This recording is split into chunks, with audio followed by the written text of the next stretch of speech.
আসসালামু আলাইকুম, সবাইকে কেমন আছেন সবাই? আশা করি সবাই ভালো আছেন। সকালের নাস্তা বানাইতেছি আজকে ডিম ভাজা, রুটি আর কালকের অনেকগুলো তরকারি রয়ে গেছে, ওইগুলা দিয়ে সকালের নাস্তা হয়ে যাবে। বেশি কিছু আর করি নাই এর জন্য। নাস্তা বানানো শেষে নাস্তা করার পর উপরে চলে আসছি, রেডি হব। আমরা আজকে আমাদের বাসায় যাব, বাবার বাড়ি। আর আমি ওনার স্কুলে যাবো। স্কুলে যাওয়ার আগে তো গোসল করে তো ভাবলাম ওর মাথায় তেলটা দিয়ে দিই। আমি সপ্তাহে 3 দিন সামিউনের মাথায় সিক্রেট রোজমেরি অয়েলটা ইউজ করি। অনেকে পার্সোনালি আমাকে নক দেন এই হেয়ার কেয়ার প্রোডাক্টটা নিয়ে আর কি জানতে চান। তো এটা কিন্তু আসলেই ভালো চুলের যত্নে।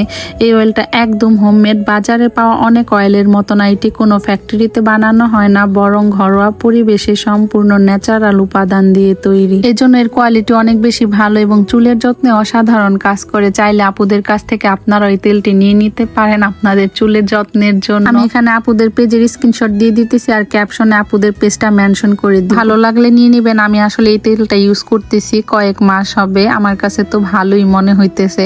তারপরে তো কাপড় চোপড় গুছাই নিছি, এখন তেলটাও নিয়ে নিতেছি, সাথে কিছু প্রয়োজনীয় জিনিস নিয়ে নিব। সামিউন আবার এদিক দিয়ে স্কুলে যাইবো গা। আমার আবার বাবার বাড়ি গেলে সুবিধা আছে, সামিউনের স্কুল ম্যাডামের বাড়ি সবই কাছাকাছি, এর জন্য কিছু বন্ধ হয় না। তো যাওয়ার সময় নায়েল আবার আপুরে আদর করে দিল, মাশাআল্লাহ। তারপরে তো বাড়িতে চলে আসছি, সবাই নিবানরে দেখার জন্য অনেক বেশি ব্যস্ত হয়ে গেছিলেন। তবে নিবান এখন অনেক বেশি শুকাই গেছে, মাঝেও অনেক বেশি অসুস্থ ছিল, জ্বর ঠান্ডা জন্ডিস হয়েছিল, কিচ্ছু খাইতে পারতো না, এখনো পুরাপুরি ঠিক হয় নাই। কিছু মুখে দিলে নিতে চায় না, খাবার খায় না ঠিক মতো। আসবো এদিকে স্কুল থেকে চলে আসছে আর সামিউন আবার স্কুলে গেছে। মা আবার পাশের বাড়ি থেকে আমার জন্য বেল কিনাই না রাখছে, তো ওইটাই খাইতেছে। আর আমার না বেল চিনি দিয়া খাইতে এইভাবে ভালো লাগে। অনেকে মরিচ টরিচ অনেক কিছু দিয়া খান, ভর্তা বানায় আর কি, তবে আমার এইরকম ভাবে বেশি ভালো লাগে। মরিচ ধনিয়া পাতা এগুলা দিয়া বানাইলেও ভালো লাগে, তবে আমার কাছে বেশি করে চিনি দিয়ে বানায়া খাইতে বেশি ভালো লাগে। ছোটবেলা থেকে আমি এইভাবেই খাই। নিবান রে কত জোর করলাম একটু মুখে দেওয়ার জন্য, নিতে চায় না। এখন নিবান কিছুই খাইতে চায় না, বললাম না।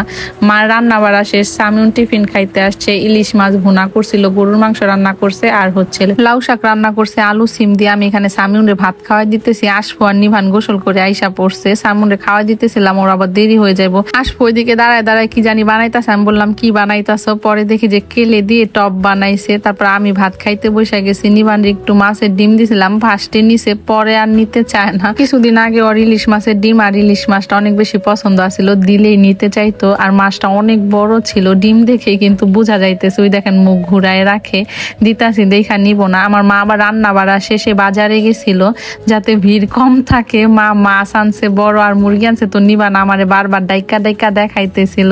আর তেলের বোতল যে রাখছে ওইদিকে, ওইটা যাইয়া বারবার উঠাইতে যায়। যতবারই দেখছি ততবারই এত ভালো লাগছে, তো ভিডিও করার জন্য ক্যামেরা অন করি আর রাইখা দেয়, আর নেয় না, এরকম করতেছিল। মা আবার বাজার থেকে ফল আনছে, তো ওইটাই দিতেছিল। নিবান তো পাইয়া অনেক খুশি। নিবানের আঙ্গুর এমনিতে অনেক বেশি পছন্দ।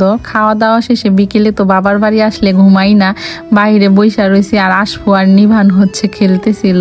তারপর এদিকে আসলাম, দেখলাম ভাবি আবার মুরগি পালা শুরু করছে। বাড়ির কাজ শেষ প্রায়, শুধু টাইলসের কাজটা রয়েছে আর রং করা বাকি। ভিতরে সব কাজ হয়ে গেছে মোটামুটি, আজকেই প্লাস্টার করা শেষ হলো। কালকে আসফিয়ার বার্থডে, তো ভাবি আবার অনলাইন থেকে ওর জন্য গিফট অর্ডার করছিল, ওরে দেখাইতেছিল না। তো ভাবি চেক করতেছিল, বলতেছিল এগুলা দেখা পরে আবার প্যাকেট করে রাখা দিমনে। নিবানের জন্য অ্যালবাম নিয়েছিল, আশফুর জন্য একটা অ্যালবাম নিয়েছিল। আর এই অ্যালবাম গুলো আমি আবার অনেক আগে আনছিলাম, তো ভাবিরে বলতেছিলাম আমি তো এগুলা কত আগে আনছি। এখন দেখলাম ভাবি অনেক কম দামেই আনছে, আমি যখন আনছিলাম তখন একটু বেশি ছিল। আশফুর নানু আবার আশফুর জন্য এটা গিফট করছে, এটা একটা ল্যাম্প। আর নিবানু দেখেন গিফট বের করতেছে, কেমনে তাকায় থাকে। এটা আবার কারেন্টে জ্বলে, তো ভাবি আবার চেক করে দেখতেছিল ঠিক আছে নাকি। মাশাআল্লাহ সুন্দরই হয়েছিল। আর এই কাঁথাটা আমার চাচাতো ভাইয়ের বউ একজনের কাছে সিলাইতে দিছে, ভাবি আবার অনেক দিন ধরে দিছে, তো দেখতে গেছিল হয়েছে নাকি। এখনো হয় নাই, কয়েকটা ফুল বাকি রয়েছে। আসার সময় দেখলাম যে একজন মাছ কিনছে, মাছগুলো অনেক বেশি সুন্দর ছিল।